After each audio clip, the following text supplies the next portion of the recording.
Hello everyone, welcome back to my channel. तो आज जो है हम स्टार्ट करने वाले हैं क्लास 11th का केमिस्ट्री का चैप्टर नंबर 2, जिसमें वो है एटॉमिक स्ट्रक्चर। इस चैप्टर को स्टार्ट करने से पहले मैं बताना चाहती हूँ कि इस चैप्टर में एंड तक बने रहिए। अगर आपने बिल्कुल भी बीच में से स्किप करा इसको, तो आपका जो ये चैप्टर है वो पढ़ना बेकार ही हो जाएगा। चैप्टर में एंड तक बने रहिए। और अगर आप अभी तक चैनल को सब्सक्राइब नहीं किया है तो सब्सक्राइब कर ले और लाइक ज़रूर करें। तो चलिए स्टार्ट करते हैं। एटॉमिक स्ट्रक्चर के बारे में बात करने वाले हैं। एटॉमिक स्ट्रक्चर होता ही क्या, चैप्टर का नाम ही है एटॉमिक स्ट्रक्चर, मतलब एटम के स्ट्रक्चर की डिटेल में हम यहाँ पर बात करने वाले हैं। तो मैं यहाँ पर सिर्फ पॉइंट टू पॉइंट पढ़ाने वाली हूँ, उससे मतलब ना ही फालतू पढ़ाने वाली हूँ। जो रिलेटिव है आपके एग्जाम से, जो आने वाला है, जो आता है, उसी के पॉइंट से हम पढ़ाने वाले हैं। ठीक है, सबसे पहले एक एटम में जो है क्या क्या चीज़ें होती हैं वो आपको पता होना चाहिए। जो एक एटम होता है उसमें 3 चीज़ें आपकी पाई जाती हैं, जो कि है फंडामेंटल पार्टिकल्स। 3 फंडामेंटल पार्टिकल्स किसी भी एटम के अंदर, किसी भी परमाणु के अंदर पाए जाते हैं। देन उस 3 पार्टिकल्स के नाम हैं इलेक्ट्रॉन्स, प्रोटॉन्स एंड न्यूट्रॉन्स। 3 ही आपके पार्टिकल्स हैं। अभी आपका मास जो है बहुत इंपॉर्टेंट है, आपको मास याद होना चाहिए और चार्ज याद होना चाहिए, क्योंकि इस पर क्वेश्चन जो है 2025 पर आया था। बट कुछ बच्चों को जो है जो इसका मास होता है प्रोटॉन का, वो याद नहीं था, जिसके कारण जो है क्वेश्चन सॉल्व नहीं कर पाए थे केमिस्ट्री में भी। ठीक है, इसी साल का एग्ज़ाम हुआ था नीट का। तो मैं कहना चाहती हूँ कि ये आप बिल्कुल भी इसको ऐसा मत सोचिए कि बहुत इजी है तो इजीली लेकर जाएंगे, नहीं, याद आपको सब चीज़ करनी है जो जो मैं बताते जा रही हूँ।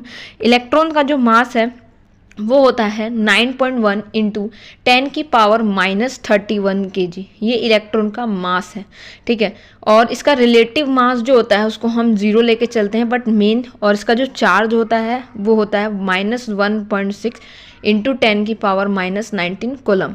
सी क्या होता है? कोलम होता है, जो कि चार्ज का यूनिट होती है। ओके, उसके बाद प्रोटॉन की बात करें तो जो प्रोटॉन होता है उसका जो मास होता है वो है 1.672 इंटू 10 की पावर -27 kg। तो इसको आप याद रखना, क्योंकि चार्ज जो है लोग दोनों का याद करके आसानी से चले जाते हैं, बट मास जो है प्रोटॉन का छोड़ देते हैं, सोचते हैं प्रोटॉन का मास कहाँ ही पूछेगा। ज़्यादातर इलेक्ट्रॉन क्वेश्चन आते हैं, तो ऐसी गलती मत करिएगा। ओके, तो आपको ये चीज़ें याद रखनी है। न्यूट्रॉन्स का जो है सेम होता है, और न्यूट्रॉन पे चार्ज 0 होता है, क्योंकि न्यूट्रॉन न्यूट्रल होता है, 0 चार्ज से बना होता है। ठीक है, ये कुछ फंडामेंटल पार्टिकल्स थे। अब हम बात करने वाले हैं डिस्कवरी ऑफ इलेक्ट्रॉन। इलेक्ट्रॉन्स की डिस्कवरी कैसे हुई थी? ठीक है, तो इलेक्ट्रॉन्स की डिस्कवरी जो है कैसे हुई थी उसके बारे में हम थोड़ा बात करने वाले हैं। इलेक्ट्रॉन्स की डिस्कवरी के लिए एक एक्सपेरिमेंट लगाया गया था, जो आप देख रहे हो, ये एक प्रोडक्शन ऑफ कैथोड रे। ठीक है, कैथोड और एनोड रेज 2 तरीके की होती हैं। कैथोड रे और एनोड रे के बारे में बताया गया है। अब सबसे पहला ये एक्सपेरिमेंट देख सकते हो आप। यहाँ पर क्या हो रहा है कि नेगेटिव चार्ज है। ठीक है, कैथोड जो है वो नेगेटिव चार्ज के लिए होते हैं, तो नेगेटिव चार्ज है यहाँ पर।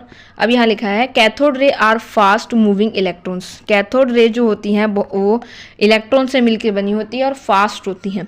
Direction from cathode to anode, तो जो इलेक्ट्रॉन्स की डायरेक्शन होती है वो कैथोड से एनोड की तरफ होती है।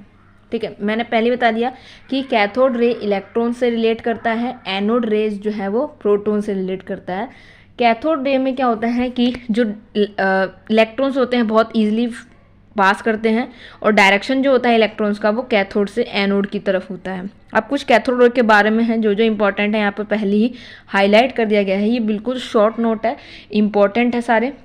अगर आपको ये नोट्स चाहिए, ये शॉर्ट नोट्स चाहिए, तो जो व्हाट्सअप पे लिंक है, व्हाट्सअप की लिंक है डिस्क्रिप्शन में, उस पर जाकर ग्रुप को ज्वाइन कर लीजिए और वहाँ से आप ये नोट्स ले सकते हैं। Okay, consist of negatively charge particles. जो कैथोड होते हैं वो नेगेटिवली चार्ज पार्टिकल्स को कंसेंट किए होते हैं, जिसको हम इलेक्ट्रॉन्स बोलते हैं। ठीक है, they travel in straight line, और ये स्ट्रेट लाइन में ट्रैवल करते हैं, एक ही सीधी लाइन में ट्रैवल करते हैं। कैथोड रे पॉसेस में मास, एनर्जी एंड पेनिट्रेशन पावर। देखो, कैथोड रे एक ऐसी रे है जिसपे बहुत ज़्यादा अमाउंट की एनर्जी होती है एंड और पेनिट्रेशन पावर ज़्यादा होती है। पेनिट्रेशन पावर आपको पता होना चाहिए, किसी भी चीज़ को आराम से वो इजीली पास कर जाएगी। When electric field is applied then there are defected towards positive side of field. जब इलेक्ट्रिक फील्ड आती है तो क्या होता है कि ये पॉजिटिव साइड की तरफ मूव करते हैं। ओके। फिफ्थ पॉइंट है they produce X ray when they strike heavy nucleus like tungsten और मोलिडिनम। तो ये क्या करते हैं, अगर ये कोई हैवी जो कैथोड रे होती हैं, अगर ये कोई हैवी पार्टिकल्स या हैवी चीज़ से जो है टकरा जाती हैं, तो ये क्या होता है, इनमें जो एक्सरे वगैरह प्रोड्यूस होने लगती हैं, जैसे कि टंगस्टन और मोलिब्डेनम। ठीक है, ये होता है यहाँ पर। स्पेसिफिक चार्ज और स्पेसिफिक चार्ज क्या होता है, कई बच्चों को पता नहीं होता कि स्पेसिफिक चार्ज क्या होता है।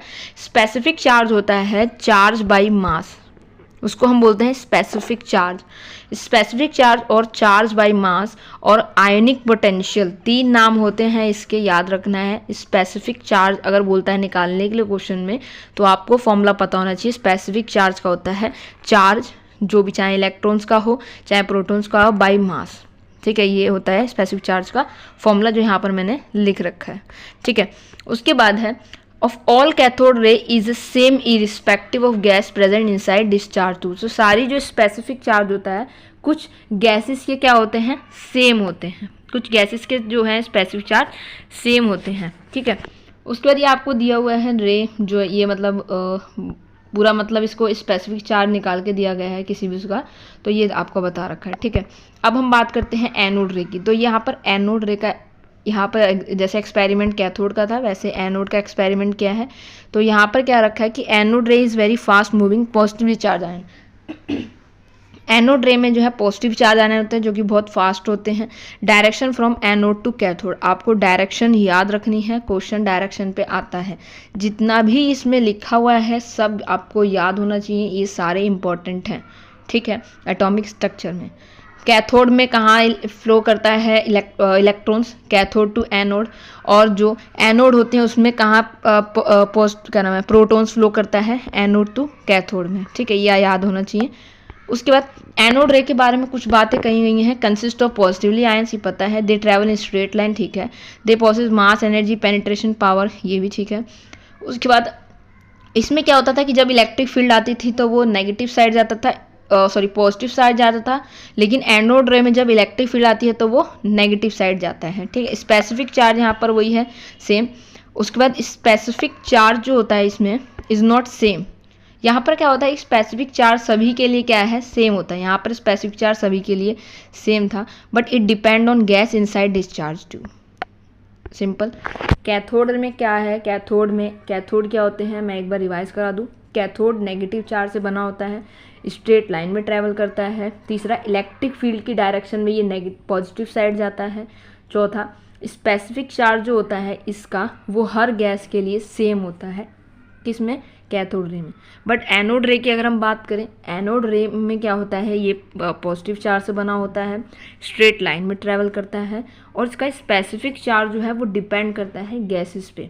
जैसे जैसे गैस चेंज होगी स्पेसिफिक चार्ज जो है वो चेंज होगा। ठीक है, अब in case of hydrogen anode rays are termed as protons. ठीक है, क्योंकि हाइड्रोजन के पास सिर्फ एक ही इलेक्ट्रॉन्स होता है, एक ही प्रोटॉन होता है, तो उसको हम क्या कहते हैं, प्रोटॉन्स कहते हैं।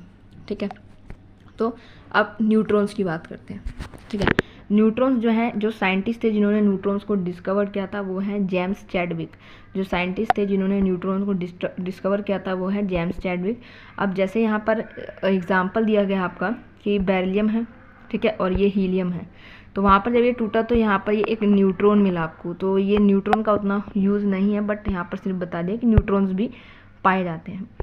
अब रिप्रेजेंटेशन ऑफ एलिमेंट, किसी भी एलिमेंट को आप कैसे रिप्रेजेंट करते हो ये पता होना चाहिए। फॉर एग्जांपल ये आपको दिख रहा है पूरा, ठीक है, ये एक्स जो है वो आपका कोई एटम है, क्या है, कोई एटम है। ठीक है, कोई एटम है एक्स, और जो ए है वो मास नंबर होता है, और जो जेड है वो एटॉमिक नंबर होता है, ये पता होना चाहिए। ठीक है, ए क्या है आपका मास नंबर है, और जेड क्या है, atomic number.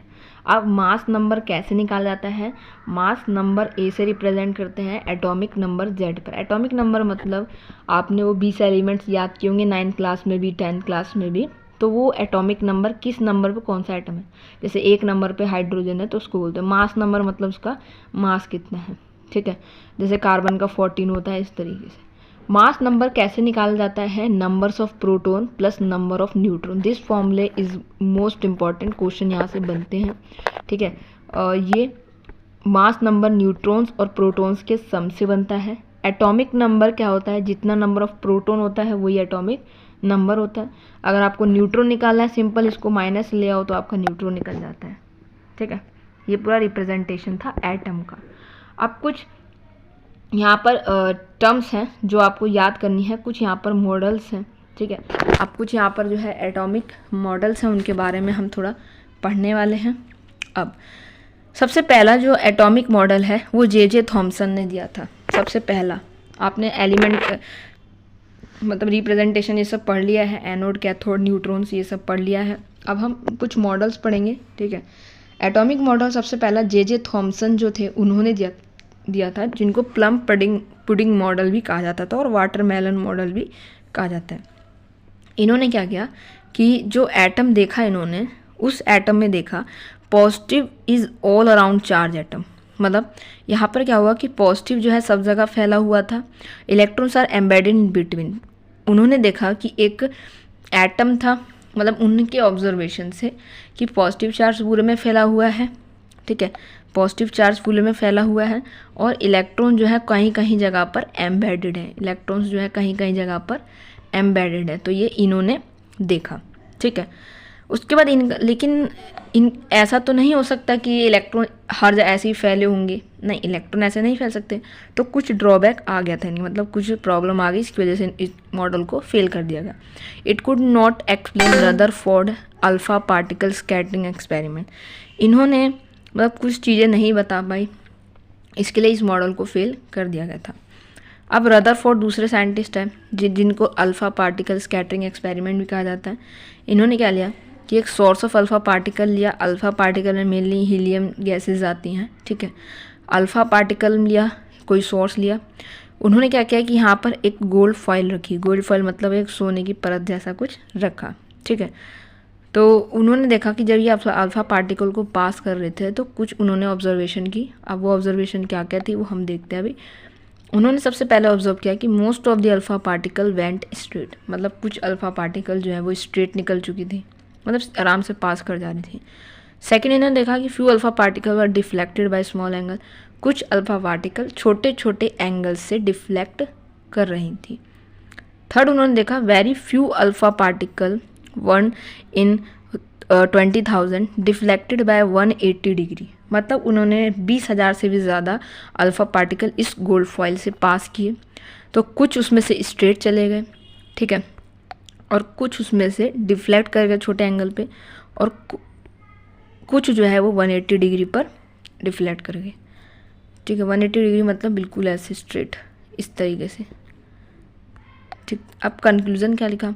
Most of the space inside atom is empty, मतलब फिर उन्होंने जब ऑब्जर्वेशन देखा तो उनके पास कुछ कंक्लूजन निकल के आया। कुछ उन्होंने ऑब्जर्व किया कि मतलब एटम के अंदर कुछ ना कुछ खाली जगह है जहाँ से जो अल्फा पार्टिकल है वो ईजिली पास कर पा रहे हैं। पहला उन्होंने ही देखा।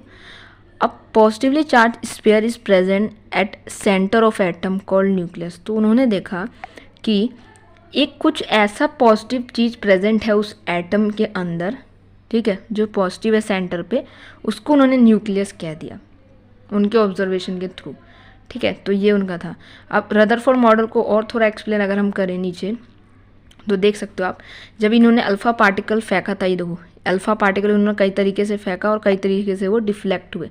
पहला कुछ तो स्ट्रेट चले गए, ठीक है, कुछ जो है डिफ्लेक्ट हो गए और कुछ 180 डिग्री पर डिफ्लेक्ट हो रहे हैं, है ना।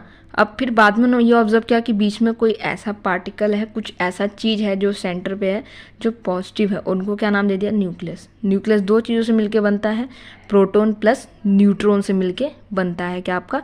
न्यूक्लियस, ठीक है।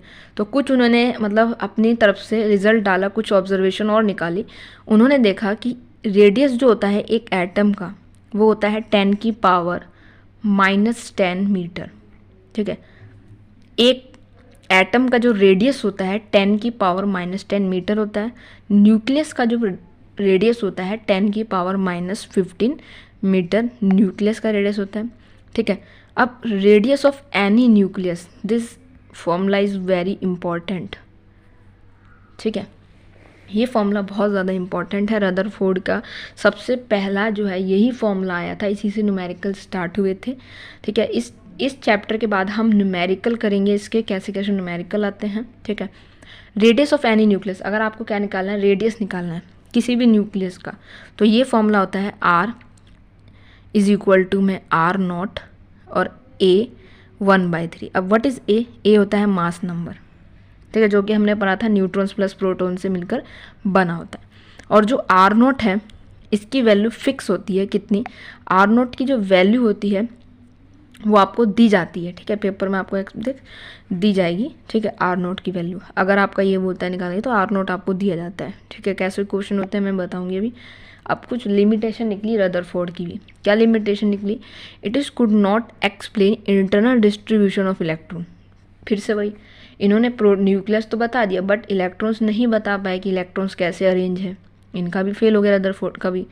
It could not explain stability of atom की स्टेबिलिटी भी नहीं बना पाए कि ये कैसे है, क्यों स्टेबल है, ये भी नहीं बता पाए, है ना, नहीं बता पाए, तो इनका ही मॉडल फेल हो गया।